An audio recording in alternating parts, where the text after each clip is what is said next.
Salut à tous, j'espère que vous allez bien. Bon, vous me pardonnerez, je suis un petit peu enrhumé et ça tombe bien parce que ce soir je suis en vacances.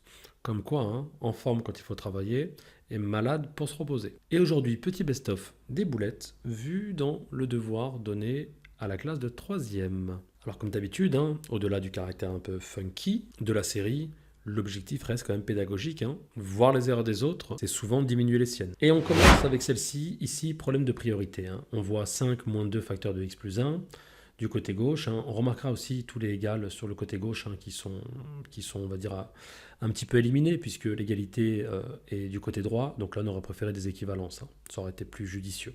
Donc là, effectivement, la priorité est à la multiplication. Donc on s'occupe d'abord de 2 facteurs de x plus 1 et après, on s'occupe du 5. Donc là, l'élève 1 a malheureusement fait 5 moins 2 avant d'effectuer le produit pour obtenir 3, mais la démarche est fausse. En dessous, c'est classique, hein, le moins, tout va bien, plusieurs étapes, et puis à la dernière étape ou l'avant-dernière, on oublie le petit moins qui disparaît. En bas, on avait un exercice où il y avait des phrases, c'est du langage littéral, et du coup, l'objectif ici, hein, c'est de retranscrire ou un énoncé en fonction de x et de y, ou de calculer des quantités données avec des lettres. Donc là, l'idée, c'était, on avait un triangle équilatéral de côté 3x, quel était le périmètre du triangle. Et ici, on voit une confusion entre produit et addition, avec une double faute, hein, 3 fois 3 fois 3, ça donne 27. Et surtout, on aurait préféré 3x plus 3x plus 3x pour obtenir 9x. En bas, une erreur un petit peu embêtante, j'ai envie de dire. L'élève a plusieurs étapes calculatoires effectuées, et en fait, il s'occupe d'un petit morceau, mais malheureusement continue à écrire égal. Ce qui n'est pas vrai, hein. Lorsque on effectue le calcul de 7 tiers fois 8 21e, bah, on le fait à part, on ne le met pas de part et d'autre de l'égalité parce qu'on signifie que ce qui est à gauche est égal à ce qui est à droite. On fait l'effort de lire, hein, mais structurellement, c'est faux. Ici, un classique de la multiplication, hein. Fatigue, pas fatigue, le fait est que 7 fois 8, ça fait 56 et non pas 64. En dessous, perte de temps et puis surtout accidentogène. C'est-à-dire qu'on a un produit, mais on veut quand même mettre au dénominateur. Ce qui n'est pas nécessaire. Alors, ce n'est pas faux, mais ça complique grandement la suite des opérations.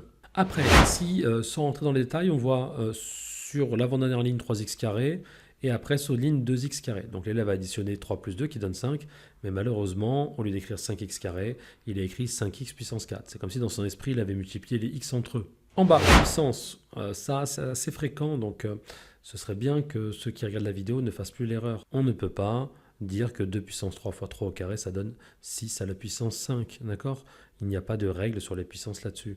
Ou les deux nombres sont identiques et on peut appliquer la règle des puissances, ou les deux nombres sont élevés à la même puissance, et là du coup on peut effectuer la multiplication sous la puissance, mais garder la même puissance et ne pas effectuer des opérations sur la puissance. D'accord? Donc ici 2 puissance 3 fois 3 au carré, on ne peut pas faire grand-chose. En bas, on oublie hein, le 2 qui distribue, seulement le x et qui laisse le y de côté malheureusement. Après ici, ça on le voit assez souvent, hein. On a des élèves qui effectuent des calculs et qui oublient entre les parenthèses de mettre le signe. C'est-à-dire qu'on voit ici, hein, sur la ligne 2x plus 8, facteur de moins 3x plus 6. Mais dans l'esprit de l'élève, c'était plutôt une soustraction comme on le voit dans l'énoncé. Donc si on s'arrête à ça, hein, cette étape est fausse. En bas, il fallait traduire en langage littéral x plus le triple de y, et beaucoup de confusion entre le triple et la puissance de 3.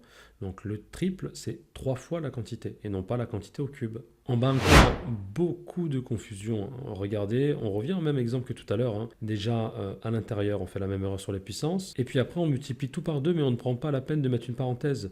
Donc au lieu de lire 3 plus 2, le tout fois 2, on lit 3 plus 2 fois 2, ce qui n'est pas la même chose. Donc dans l'esprit d'élève, peut-être que ça l'est, mais pour le correcteur, il y a un problème à ce moment-là. Après ici, hein, on a 11 septièmes moins 2 cinquièmes fois 4 huitièmes. Donc là, il y a deux choses. La première, c'est que bon, l'élève met sous le même dénominateur, mais oublie de multiplier le numérateur pour égaliser le changement. Deuxième chose, l'élève se coltine 4 huitièmes tout l'énoncé. Alors c'est pas faux, mais si vous simplifiez pas les quantités, vous compliquez l'énoncé. 4 huitièmes, c'est un demi, et c'est quand même mieux hein, de ne pas avoir multiplié le numérateur par 4 et le dénominateur par 8. Et en dessous, encore une fois, un problème de priorité. Hein. L'élève s'occupe de 2 tiers moins 7 tiers, c'est tentant, hein, parce qu'ils sont sous le même dénominateur, et après effectue la multiplication. En faisant une autre erreur, peut-être que là, il s'est dit que c'était une division et qu'il fallait multiplier par l'inverse. Néanmoins, le signe fois apparaît, donc il n'y a aucune raison de changer le numérateur avec le dénominateur. Et dernière petite boulette que j'ai vue assez fréquemment, c'est lorsqu'il faut élever une fraction le tout au carré. Je rappelle que non seulement le numérateur est élevé au carré, mais aussi le dénominateur. Donc voilà grosso modo les erreurs que j'ai croisées. Et honnêtement, il n'y en avait pas beaucoup plus. C'était assez concentré sur les erreurs qu'on a vues là. Donc ce serait pas mal pour tous ceux qui croisent la vidéo de vraiment prendre garde parce que lorsqu'on est à la maison et qu'on voit ces erreurs, on se dit bon bah écoute ça a l'air évident, je vais faire attention. Mais c'est plus compliqué que ça. Le cerveau a des habitudes et lorsqu'on est dans un état de stress, dans un contrôle par exemple, bah finalement on laisse souvent le pilote automatique diriger et le pilote automatique a tendance à revenir à ses vieux démons et refaire ses petites erreurs en boucle. Donc les voir, ça permet d'acter qu'elles existent et qu'on est susceptible de les faire parce que des fois on se reconnaît dans certains types d'erreurs, mais ça ne suffit pas à ne plus les faire. Ça aide. Après à vous autour, peut-être de faire une fiche, de faire bref, chacun ses idées pour vraiment marquer le coup et en faire de moins en moins parce que vous voyez, c'est dommage, au bout du compte, on a des élèves qui sont, voilà, qui ont quand même un bon niveau, on voit qui savent où il faut aller, mais qui sont toujours embêtés par ces petites erreurs qui nuisent finalement à la note finale.